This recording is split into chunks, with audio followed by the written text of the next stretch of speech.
Okay. So maybe we can talk about your trip so far. Yeah. Just So before I just flew in to Tokyo this afternoon. I woke up at 3:45 and I just got here. We had a lovely lunch together with Maya and Kenji. And today also happens to be my 40th birthday. Hey.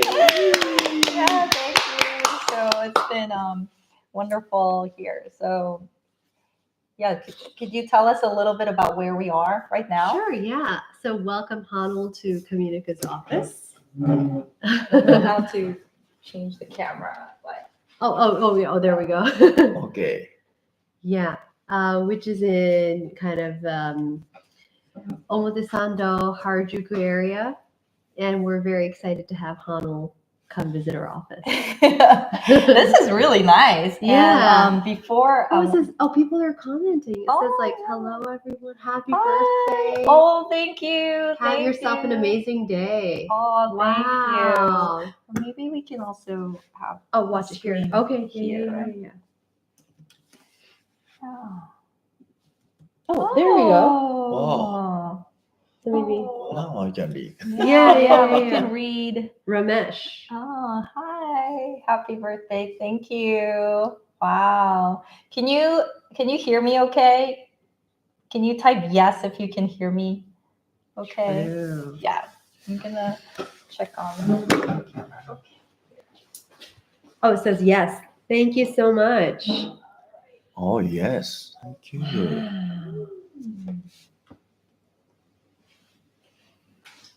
Yeah, so I can't believe Hanul is here only for the day. She made a whole. She's here on a day trip Wow. from Korea. Yes. So I've never actually done this before. I've been to Tokyo. I think this is maybe my 5th time. I was here on a personal trip. I was here with my mom, with my husband when I was still pregnant with my first child. And I came here for the Tokyo workshop, which we hosted last year in November. Mm-hmm. And yeah, Tokyo workshop was the last. Okay. Well, we have quite a bit of questions to cover in a short amount of time. So we're just going to get settled in. If you are watching us live, can you type in the chat which city, which country you are logging in from? So let us know in the chat.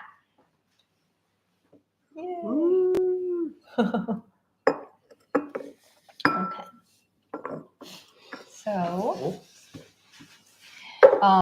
Kenji, how did you find this office? Just among the COVID-19, we try to find a kind of the studio because we have to talk with our customers by online. Yeah. Can you can you try moving your hand? Moving hand, okay. Okay. You don't need my face. Okay, fine. Okay. Yeah. Tell us how you found this beautiful office space. From Sri Lanka, From Sri Lanka. Wow. Switzerland? Wow. Wow. Oh my gosh. Wow. I'm Thank you. Ooh. Oh, maybe this is. I don't know, but maybe she's on the workation now. Or no. Switzerland. So hi, Switzerland. Brad. Yeah, Switzerland. Wow. That's my friend. Oh. Yeah. Okay, we are live. Okay. All right. So, yes. Hello, everyone. Hello. We're coming to you live from Tokyo, Japan. I am here at the Communica office and with Maya Konishi and Kenji Yamamoto.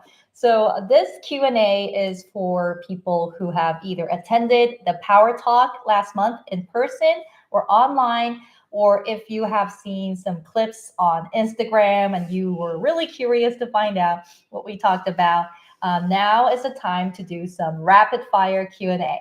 So here's the backstory. During the Power Talk event, we had over 20 questions that came in. We just did not have enough time to answer all of them. So I decided to fly to Tokyo.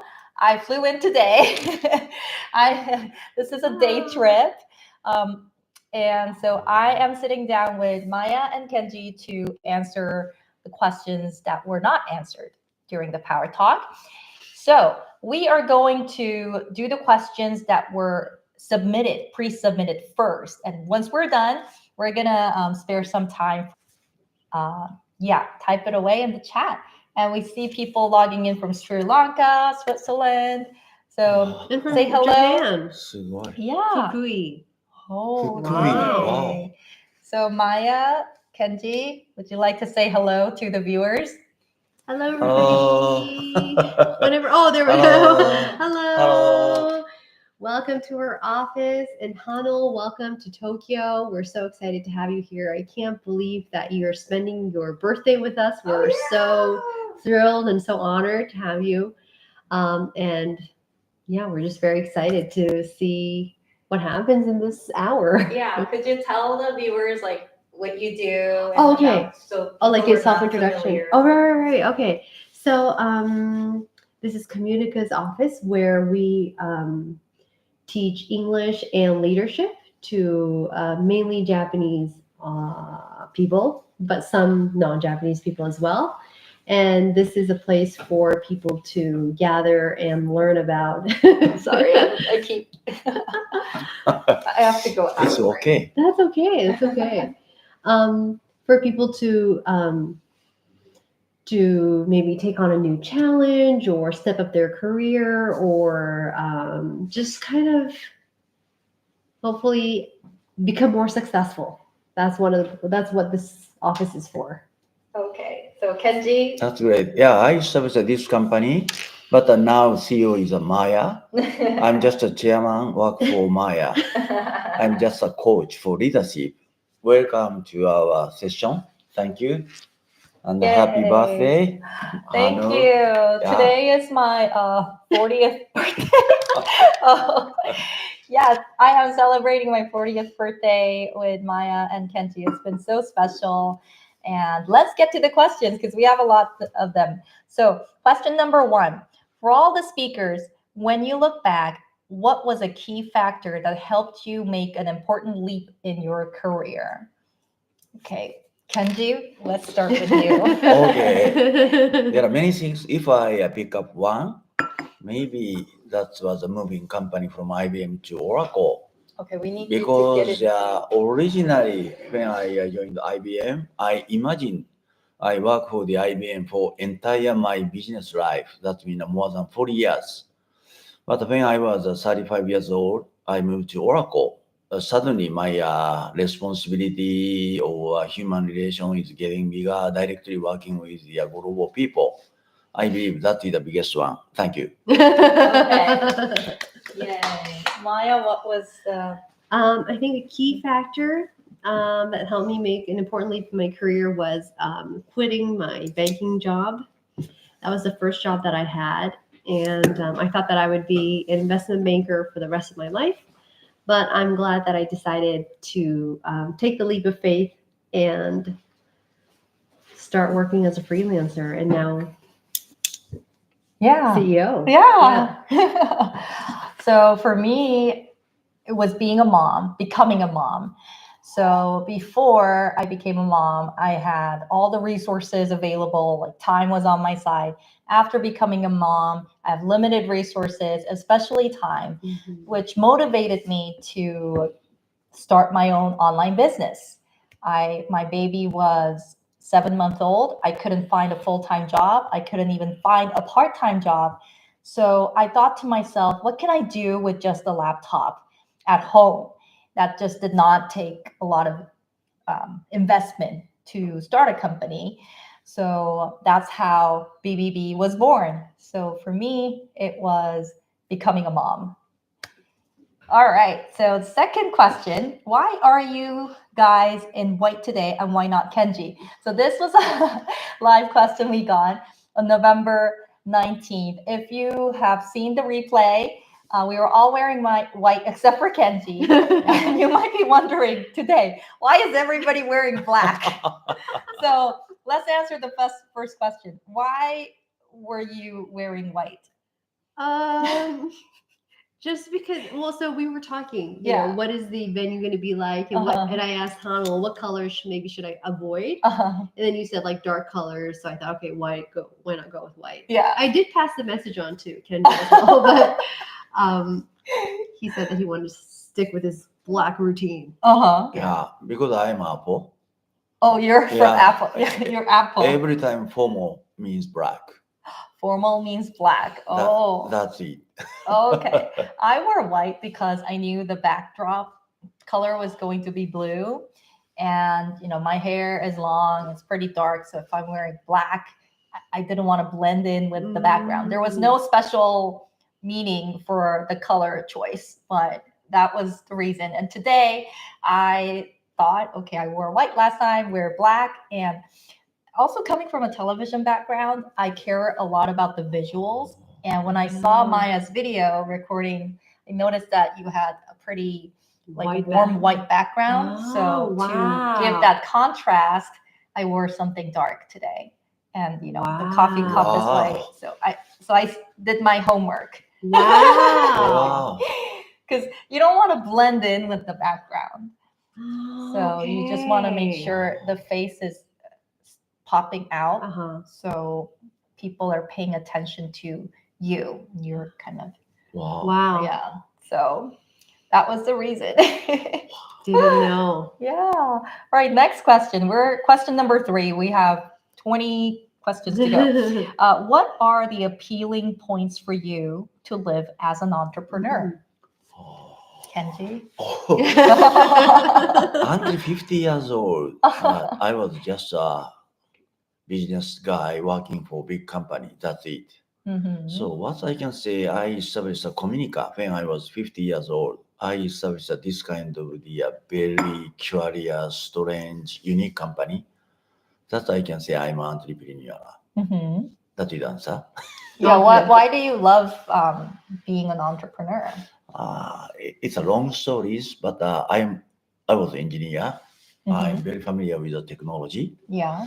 Suddenly, gradually, I started to recognize more important is human, more people, communication. So I changed my career to start this business. Oh, yeah. So people and communication were appealing the factors. company name is Communica. Yeah. So it's like communication. Yeah. Without TION. Yes. Okay.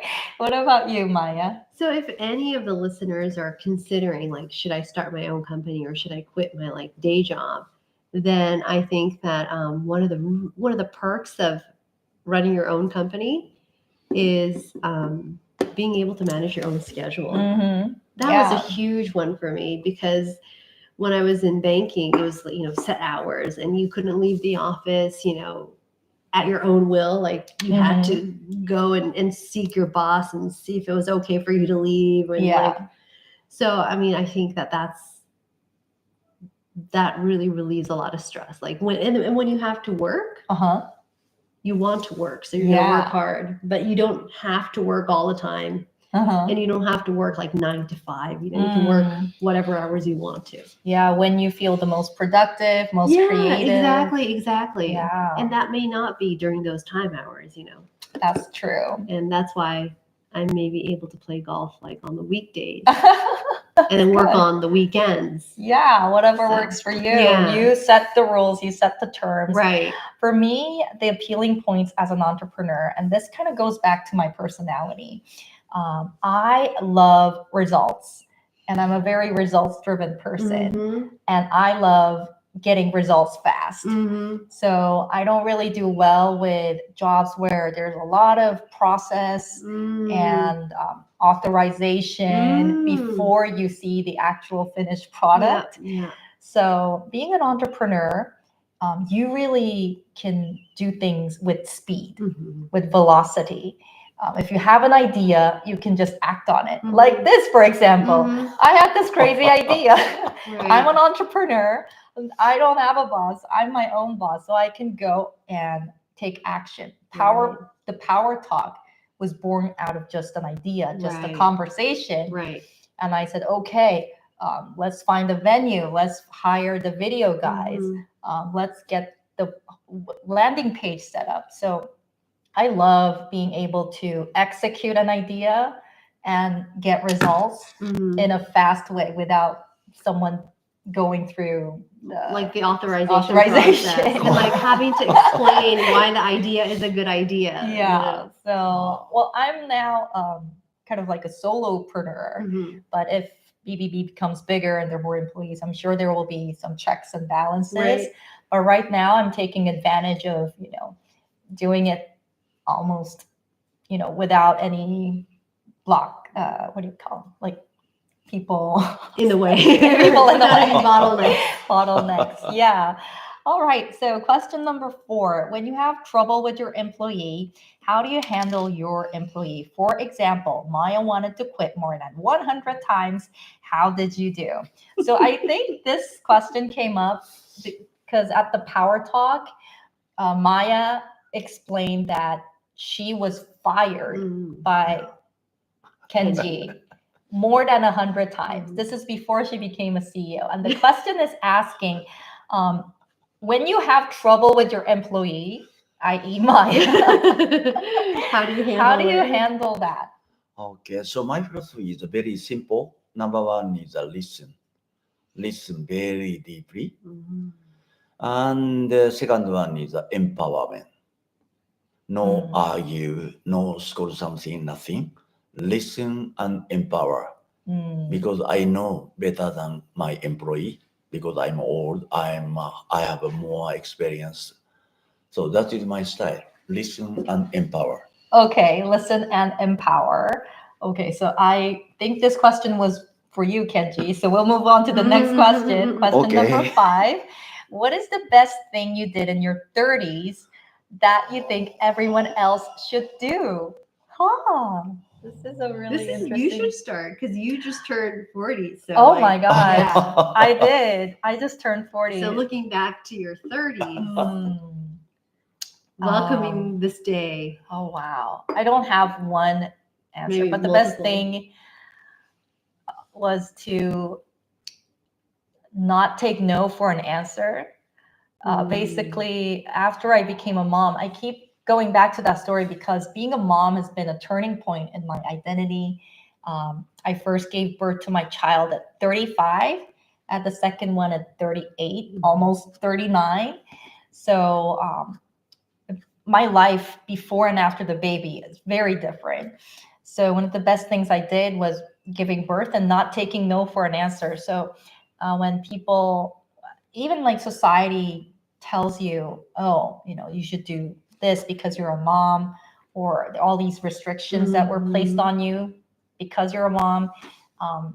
I was, to be honest, really angry, and I wanted to fight it. And I wanted to prove that I can do this. Just watch me. So that's how, yeah. And not everybody would agree with me, but that's the way I pushed myself. Just watch me. I can do more. I can go beyond than just being a mom, a stay-at-home mom. Yeah. Wow.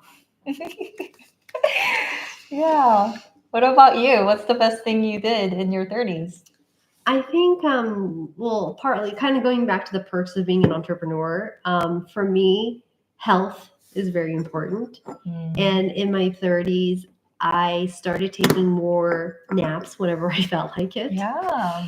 So I think that taking naps and also like taking care of my health, like working out and eating healthy and exercising, I think like taking time to, kind of for a health regimen was a really good habit that I put into place in my 30s.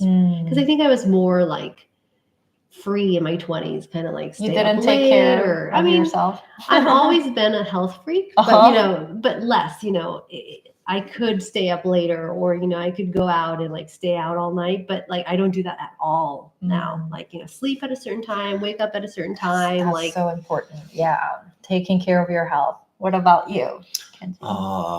I can say about the healthy in my subject. I slept 2 hours every day. I drank too much, so I want to change the subject. I can say I started working with the global people seriously. Before that, working for IBM, there are too many people. I read the English document every day, but communication is mainly by email. Yeah. But when I moved to Oracle, my boss was changed to American people. Every day I had a phone call.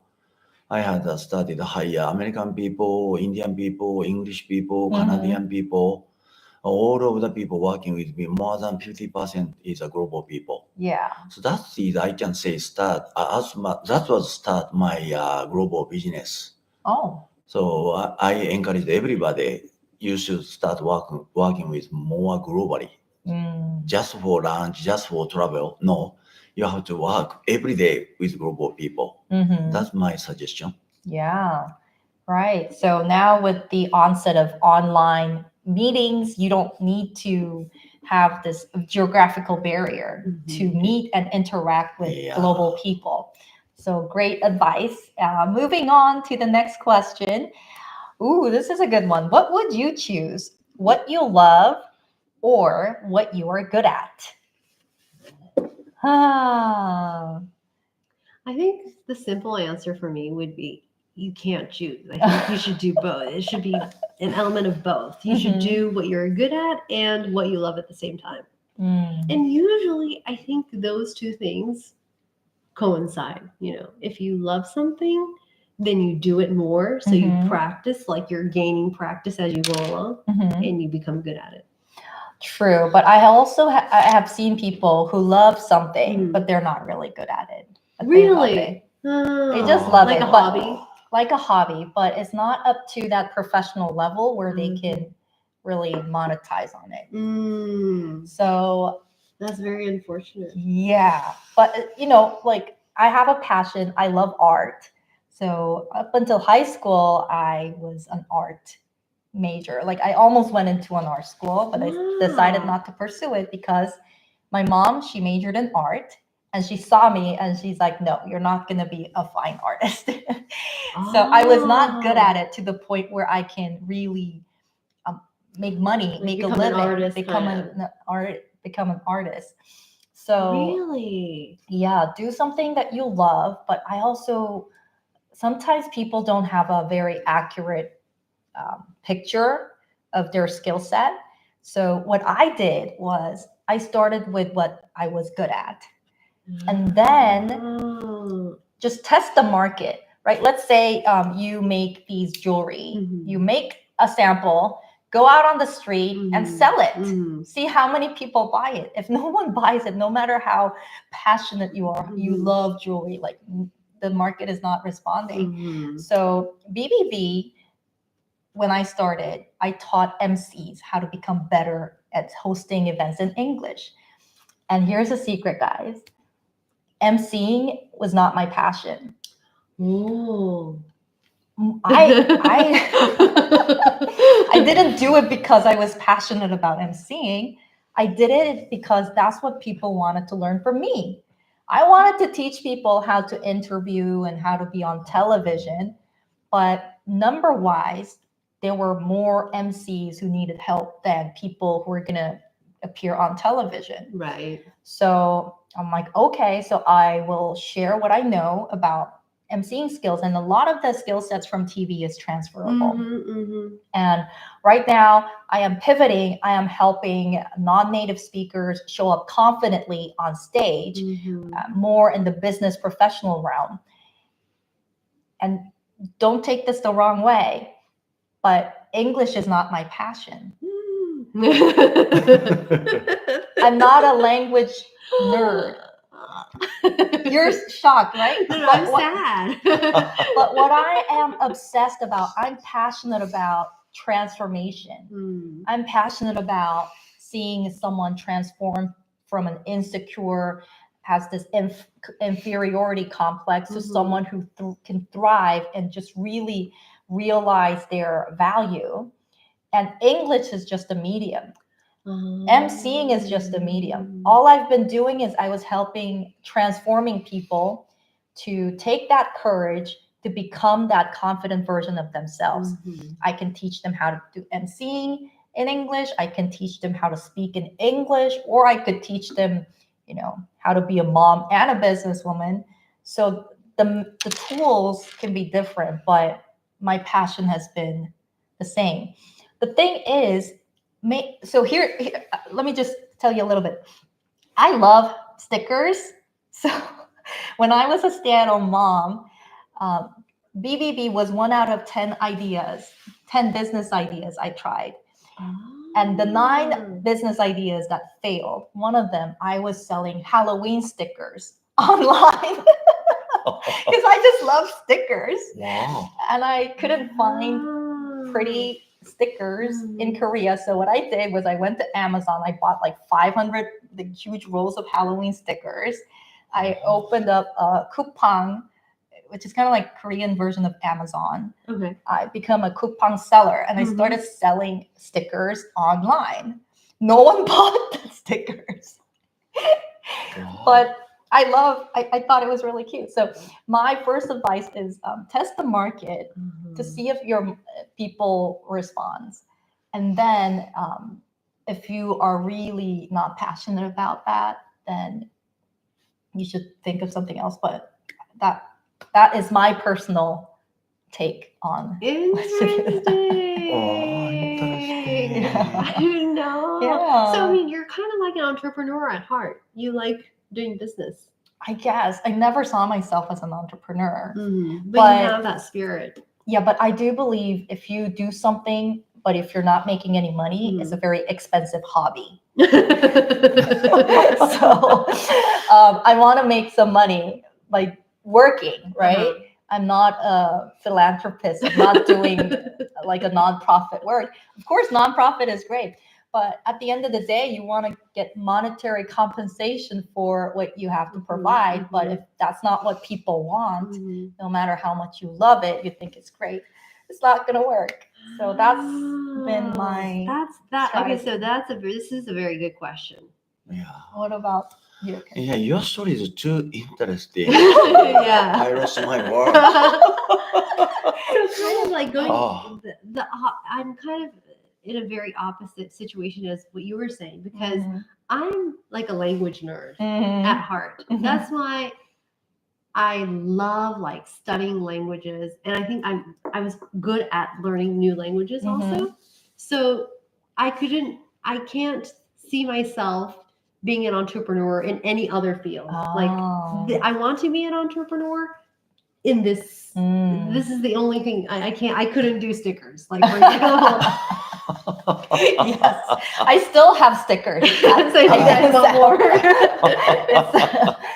It's stock that I couldn't sell. Wow, very different approach. So you were asking earlier, like, what kind of lessons do I do? It's really like language based, and I think that's why a lot of my customers or clients come for me for like linguistic advice, and then like building on top of that, they want to know about like how can I do like a presentation or how can I speak in front of people. But I think at core, people see value in me as a language expert. So that's the different sounds, the way, so like different words, vocabulary, where does it come from? How is it different from these different languages? And like, what is the cultural background behind each word? Those are things all like make me really excited.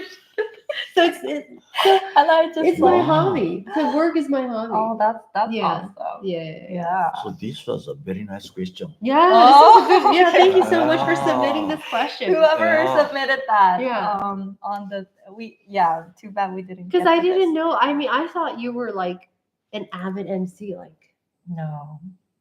I don't know if all your listeners want to know that, but I think I do a better job at moderating panel discussions as an interviewer than an MC. Because to be honest, MCing is way easier than being an interviewer or a TV host. And I thought, well, that's my specialty and that's what I can teach people. But the public wanted something else. So I just gave them what they wanted. And now the reason why I'm also shifting my focus to building up confident speakers professionally, I just threw it out there. That's what people wanted.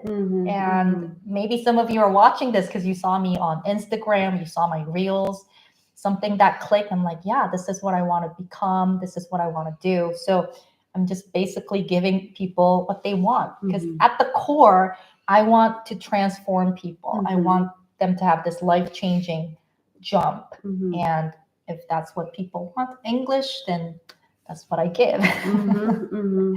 Yeah. Anything to add? What you love or what you're good? That's great. has so many Oh yeah. So Kenji has, yeah, we have plenty of questions for Kenji, which means question number 7 to Kenji. Here we go. I respect your vision. What was your mindset in IBM, your first job? Was it similar to when you had your conversations with Steve Jobs? Oh, it's an interesting question. So anyway, I really like to challenge new things to expand my knowledge. So when I joined up IBM, what I thought is I can learn about technology, American business, business to business, many things. So when I met Steve Jobs, what I thought, I can learn from this genius. I can learn about business to consumer. I can learn about product efficiency. What kind of meaning? So every time I was excited, so I can say it's same kind of the excitement I had even today. Oh, okay. Every day, because every energy of me is curiosity. Yeah, curiosity was a key word in your speech as well. But we're on question 8 and we have plenty other more to get to. So this one is from Susan. Maya, as being a bilingual person, there are many times we become bilingual, as in B-Y-E, bilingual. How do you find success in good delivery in both Japanese and English? Any tips? So bilingual is just to make sure when you lose like both languages or you lose one of the languages, kind of. I'm not Susan, so I'm not sure, but I think it is hinting to that fact you become a master of none. Right. Yeah. Yeah, this is a difficult one. And there have been times in my life where I've lost one language and, kind of going back and forth like a seesaw. And I think the thing is you have to keep up with both. And it's very difficult because when you're not in that culture, when you're not immersed in that culture, then you can't catch up with what's going on. You don't know what the newest phrases are. You don't know, like how people are using the words and, So my tip would be you have to go live in both cultures and kind of adjust and So I've been living in Korea for almost 10 years now, and I still was able to keep up with my English by watching reality TV shows on Netflix.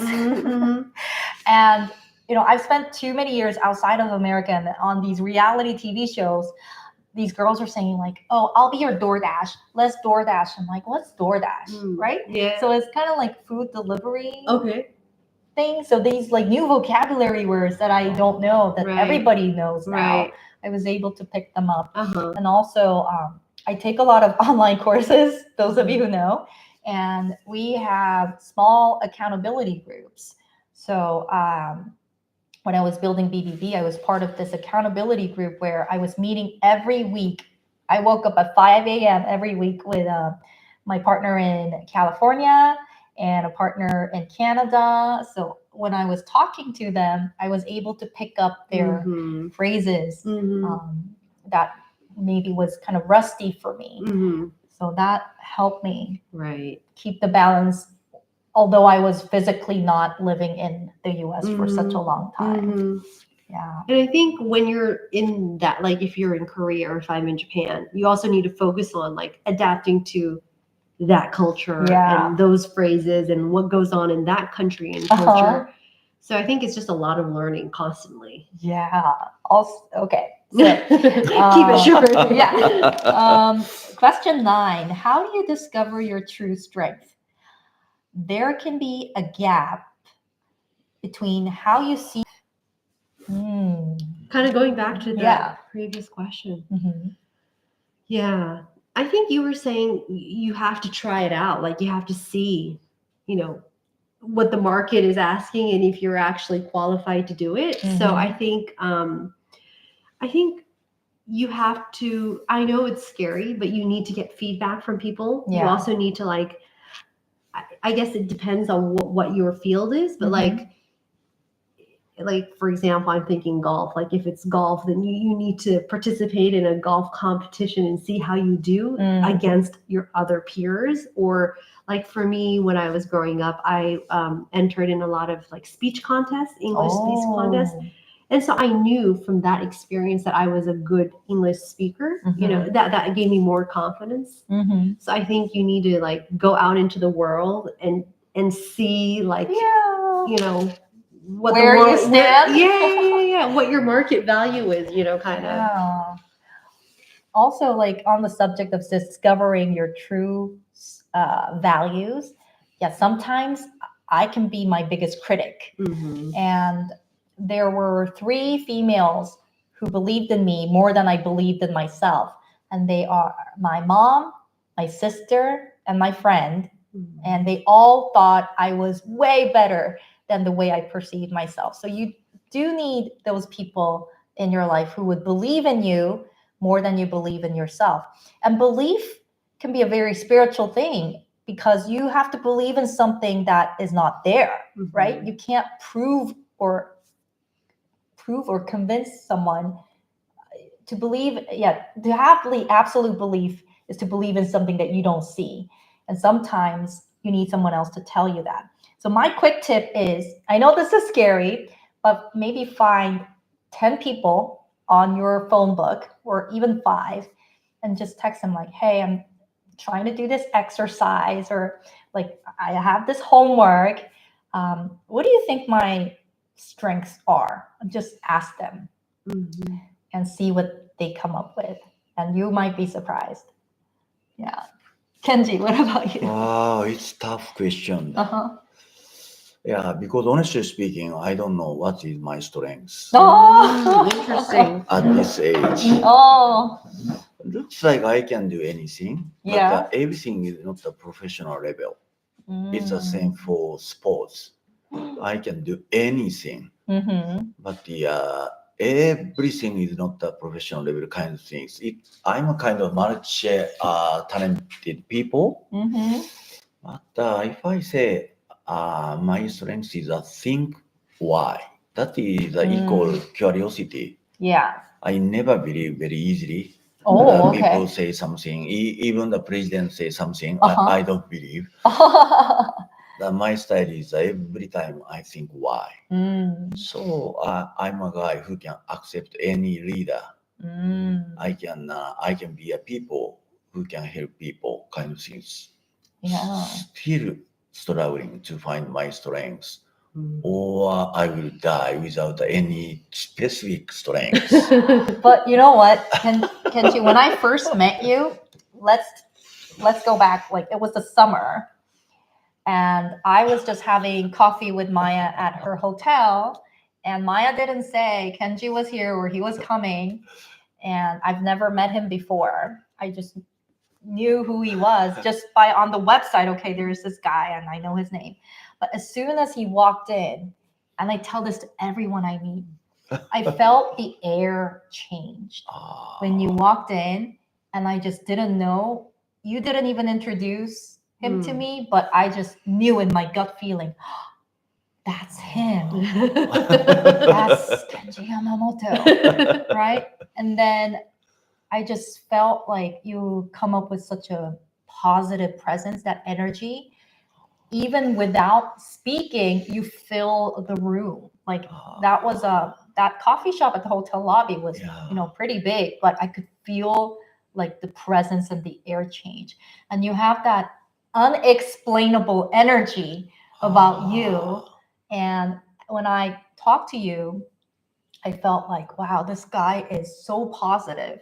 And I asked you, like, I think, okay, why don't we skip to that question? Someone asks, for Kenji Yamamoto, I have for him whether his strong mindset, was it innate or was it developed over time while working in a foreign company? So are you naturally strong? Are you naturally positive, or did you develop the skill while working in a foreign company? Strong. Very strong? From the start. Okay. Could you tell us a little bit more? Any examples? I think so. So this question, I believe both we need. Everybody has some kind of talent, strong, but we have to develop these things because of the all of the businesses are changing so quickly. Yeah. So we have to change. We have to adopt every changes. So in that case, we should be strong. You have to train yourself. Is my idea. But honestly speaking, thank you for my mother and the father. I was so strong when I was born already. Okay, so something that you were born with, but something you also developed over time. And also I wanna say additionally, when I met you first time, I was so happy with a bunch of the Malbon products. I know! You had like the Malbon shopping bag, like, hey, this is for you, Maya. Nice to meet you. Yeah, nice to meet you. I'm like, wow. So Malbon made you happy. Yeah. Okay, so now we have some limited time left, so we're gonna do this rapid fire style question. We are at question number 10.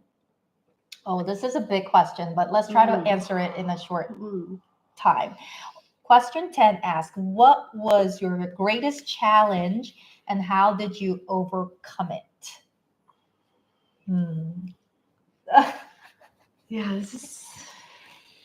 Greatest challenge. How did you overcome it? It's a long story. It's a long I story. can say very quickly. Yeah. Very sad story. I lost my daughter when I was 32 years old. Before that, I was so hard every day. Too much. So this is a huge event. I changed my style. That is the biggest challenge. I will cry if I talk more. Oh, yeah. Okay. So I stop this here. Okay. Yeah, that's the biggest challenge. So she helped me to change my life. Yeah. And then you share yours, and then you can skip me. Oh, I don't have any big stories. Oh, really? Yeah. Wow, greatest challenge. I'm gonna be really honest with you. I think my greatest challenge hasn't come yet. Okay. Oh, Same. Because I know there were challenges in my life, but I don't know if they're big enough to say like this was the greatest challenge. But I can foresee more challenges coming in my way. So if I have that big moment, maybe if I'm older and wiser, like Kenji, I'll be able to share something. Let's move on to the next question. In the age of rapid technological change, what core qualities remain constant in ideal candidates for a global company? Wow, this question is so beautifully phrased. So in a time of rapid change, what remains constant for an ideal employee of a global company? It's a nice question because I have a clear answer on my philosophy in my book. Oh, okay. More than 30 years, I have been meeting more than 3,000 people for recruiting interview. I checked only 4 things. One is a flexibility. Second one is a perseverance. Third one is logical thinking. Fourth one is a leadership. This is a consistent, even the changing everything. This is the 4 constant checkpoint for me to see the people. Yeah. So this is kind of talking about technology evolving. As technology evolves, the ideal candidate profile for companies like Apple seems to be changing. What do you think will be the most significant changes? So you talked about the constants, Yeah. but what do you think will be the changes? Biggest change maybe speed, Speed, velocity. velocity, okay. Yeah, I think so. So we need more flexibility, Oh. logical thinking, Mhm. perseverance, leadership. Mhm. That's the equal. Speed is dramatically changed. So you think things are happening at a faster pace now? Yeah. You have to act faster? Maybe 10 times 10 or times 20 faster? times compared with 4 years ago. Oh, okay. Yeah. So, For example, every 4 years, IBM launched new product. mhm. Can you guess? Looks Oh. like every 3 months or every 6 months, something happened, Uh-huh. appeared, was born in Yeah. somewhere. Mm. That's kind of the change happened on the earth. Mm. You know, like Hollywood movies, you Yeah. know, it was like you're waiting, you know, for the next movie to come out. But Mhm. now it's like every day, there's like a new Netflix video coming Yeah, up. You yeah. know?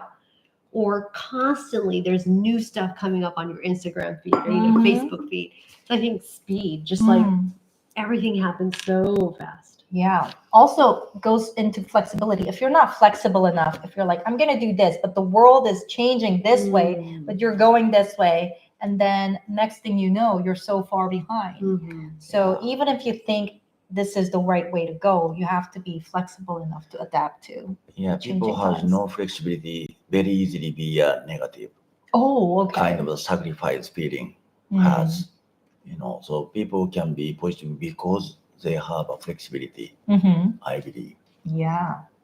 All right. So the next question is about language. Mhm. And maybe Maya, this is in your neck of the woods. Mm. Beyond language fluency, what communication skills do you find most valuable in a multicultural business environment? Mm-hmm. I feel this more and more that beyond language, you can sense like people who are considerate of other people. Mm-hmm. And I think it's kind of interesting because you think language, you think you need to speak out, you need to say what's on your mind. Yeah. But I think true leaders are actually very considerate of others. Oh, yeah, yeah. And I feel like people who can think about other people and not just themselves are going to become more and more successful That's in a true. multicultural business environment. Yeah. And in fact, what about Apple? So the next question asks, how does Apple Japan handle communication challenges between English-speaking executives and Japanese team members? That's a good thing. Unfortunately, the majority of the leader of each division is a foreign people who can speak English more easily connect to the headquarters. So that's the currently, even when I was CEO of the Apple Japan, every other division head was foreign people, American people, Canadian people. That's the going things. So how to communicate with the people is that the leader has to communicate with headquarters in English. Yeah. But the people work in Japan, like finance people or HR people, speak Japanese. That's kind of the hybrid organization. Yeah. Is the American subsidiary in Japan. That's my opinion. So honestly speaking, not everybody can speak English. True. In a global company. That's the reality. Yeah, you'll be surprised that even if it's the most well-known global company, not everybody speaks English there. But how does Apple Japan handle the communication challenge? Originally, I hired a translator. But it's difficult to transfer the passion or real future to the people. So I changed my strategy to encourage everybody to study English. I never allowed to communicate or hire a translator. You have no chance to rely on this. So you have to develop yourself. Yeah. If not, there are only way you have to leave this company. That's a great point. You have no safety net Yeah. to fall back on. So you have to take English seriously and improve your language skills. Okay, so another question for Apple. What advice would you give to young professionals who aspire to work in a global tech company like Apple? I think it's not a technical reason. If you have a passion, you want to work for this company. It's not the name of the company. What you want to achieve. What is your goal? If your goal is in your company, if you have a passion, everybody can understand you are the important person for this company. I had a career experience in Apple days. Honestly speaking, half of employee when I joined Apple, at that time Apple's business was horrible way. Half of employee just I love Apple. Oh, okay. That's But they're working for Apple, but they thought it was horrible. No, just they like Apple. Uh-huh. How to buy Apple product with employee discount. Oh, okay. Kind of the feeling I had. Okay, they're not passionate This about is not that. the way. How do you help Apple business? What do you want to do in Apple? Only Apple you can do this kind of, you can achieve your dream, kind of the connection, story you need. That is my message. All right. Well, passion, it drives people, and you can tell fake passion and real passion. Yeah, fake passion. Yeah. Like, I just want the Apple discount. Yeah, they will pretend. Oh, pretend. So not be fired. Oh. I want to work for this company because I love Apple, Apple, Apple. Those people is repeatedly say, I love Apple. But time will tell. Yeah, right? exactly. After a long time, time will tell. Okay, so we only have a few minutes left, but let's move on to so a lot of interest in Apple. Question number 16 says Japanese companies are known for their attention to detail and quality. I agree. So how does this cultural aspect align with Apple's philosophy? It's a good question. A kind of the secret. Apple is a type of Japanese company. They really deep attention to the quality and design. Steve Jobs talked to me, Kenji, I really respect Sony. Okay. I learned a lot from Sony. I respect many people in Sony. But from now on, Sony will learn from me. Those kind of deep respect. Steve talked to me. It's also secret. Kenji, Japan is a very important country. Originally, Japan's revenue was a worldwide number 2 next to America. Yeah. So your territory is directly report to America, not a group, one of a group of Asian Pacific. So you report to me directly. Yeah. So he care about very much about Japanese way, especially attention to the detail. Yeah. So for me, Apple is a kind of the Japanese company for the product point of view. Marketing style, sales style is quite different. But the technology itself is a very similar approach with a Japanese company. Especially, I was also fan of Sony. I was a bio PC, 6 PC before joining Apple. So those kind of the message from Steve Jobs very easy. I can very easily understand well. Yeah. This is the Apple. So Apple has a nice product, I believe. But recently, Korea has the same way. Samsung, the approach is very similar with Apple and Sony, is my opinion. I see. Yeah. So not compromising on quality and detail. That is the key. But another question for Apple. Okay. We'll try to get this too quickly, so we'll have some time for the online audience who are watching to send us questions. By the way, if you're enjoying this conversation, if you have any questions, please type them in the chat and we will get to them at the end. So we'll get through this as quickly as we can. Number 17, we're almost there. What has been your biggest surprise or learning experience since taking the role at Apple Japan? Oh,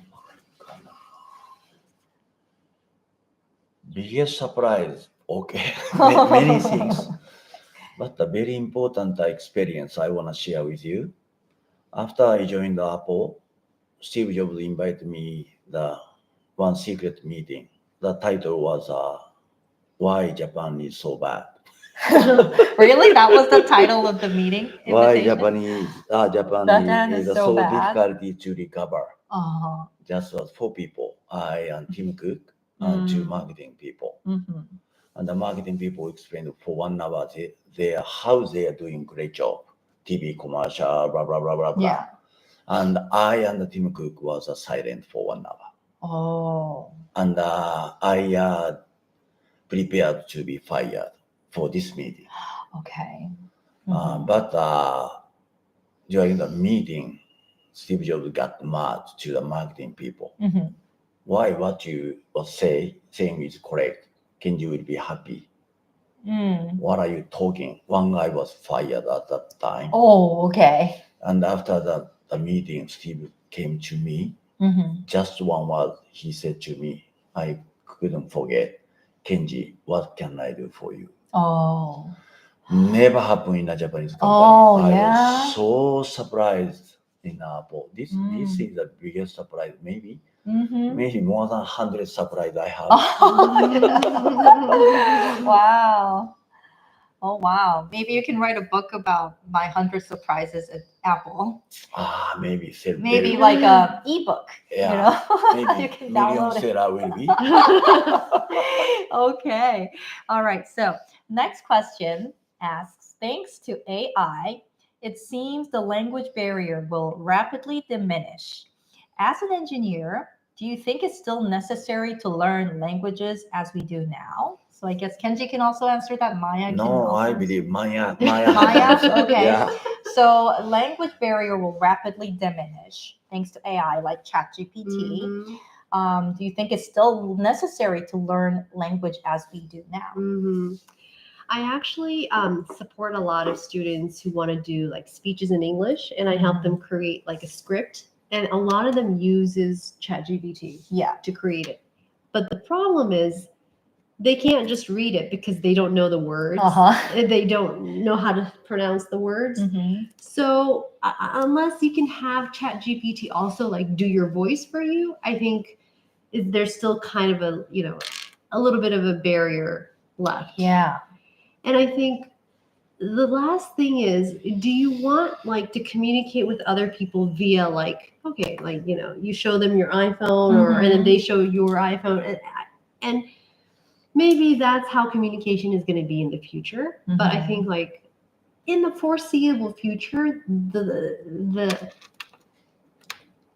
the point of communicating with other people is really to exchange kind of like energy. Exactly. Yeah.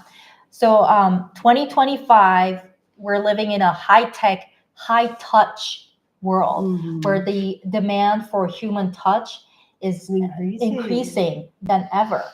In the time where technology is advancing so much. So why am I here? Why did I physically fly into Tokyo to sit with Maya and Kenji to have a nice meal with them and do this live? I could have done this on Zoom very easily, but there is that energy that's transferred when you are face to face with other people. And ChatGPT and other AI tools can give you the perfectly written script, but it is your job to deliver that with the energy. You're transferring the energy, you're transferring the message. But if you don't know how to make those sounds, and English is a very tricky language because you don't read as is it's written, right? You make sounds that are not familiar in your own native language. So learning, I would say, AI has really cut down the time required to produce a beautifully written text. Mhm. But in terms of learning the language, like learning the sounds, learning the pronunciation, and learning the delivery, I think that still remains the Yeah. same. Yeah. There is no shortcut. Yeah, I think so too. Yeah. I think so too. All right. So our last question, I think this is for me. Mm. Primus to, sorry, Dewey. Dewey. Do you think that an introvert will be a good MC? And this is a great question. Personally, I'm not an introvert. I love people. Since I was a little girl, my mom really encouraged me to go on stage. Um, Before even doing that, when we were having little family gatherings, she was like go up and like sing a song you learned from kindergarten. So it was very natural for me to go up in front of people to sing or dance. I'm not a good singer or a dancer. We're just doing things in front of other people. I naturally enjoy that. So being an MC is kind of a continuation of that. But I work with also many MCs who are very introverts. And I asked them, like, how do you do your job? Your job is to stand in front of hundreds of people. And they tell me, like, they don't love being in front of the public eye, but they treat it as their job. So somehow they can overcome that discomfort by just treating it as their job. And there are other aspects of emceeing that they enjoy. So can an introvert become a good MC? Absolutely, yes. I have seen very good MCs that they're introverts. So I hope that answered your question, Dewey. And we managed to answer all 21 questions Yeah. on time, and we have a little bit of time left for some Q&A. So if you're watching this on YouTube Live, we are looking at the chat right now. If you have a question, please let us know. Or if you want to say something, was this helpful? Write that in the chat. Yeah. Oh, Yukie is from Japan. Happy birthday. So we're just Yay. catching up. Hello, everyone. Sri Lanka, Switzerland, Colombo, Sri Lanka. I'm watching this on the bus heading to Fukui, Japan. I guess we're just catching up on old Right. chat. We don't have any new chat messages coming up. Yeah, like a refresh button. Oh yeah. So final thoughts, Kenji. What did you think of the Q&A today? I'm so glad to have this kind of the chance. Uh-huh. Even the last month, I was so happy. I never say something to Korean people directly on that stage. Yeah. I was so fortunate. Mhm. My message. Also, I'm so surprised today's parley culture of Korean people. Pali Pali culture. Hanol Hano coming to Japan very soon. She will live here, or she has to live here I have to because catch of my that time plane. schedule. Yeah. Many surprise, but I'm so happy. So more and more deeply, I started to see the Korean drama because of Hanuru. Thank you so much. Oh, I'm so flattered. Maya, what do you think about I also, as Kenji was saying, we'd both like to really just, appreciate this opportunity, continuing from last month's talk show in this. I think we learned just how passionate Korean people are, and just seeing the enthusiasm of the people who want to learn English and like who want to better their lives was a huge inspiration for us. I mean, if I were to compare Japanese people, I think they're a little bit more shy and like reserved. And I don't think that many people would have asked questions as last time at the BBB Power Talk. So just the culture shock was a huge learning experience for us. Yeah. We are so close, yet so different. Yeah. We are like literally only 2 hours away. Or And like, we look pretty similar. Yeah. We eat similar things. Mhm. But, there's the subtle changes that, create differences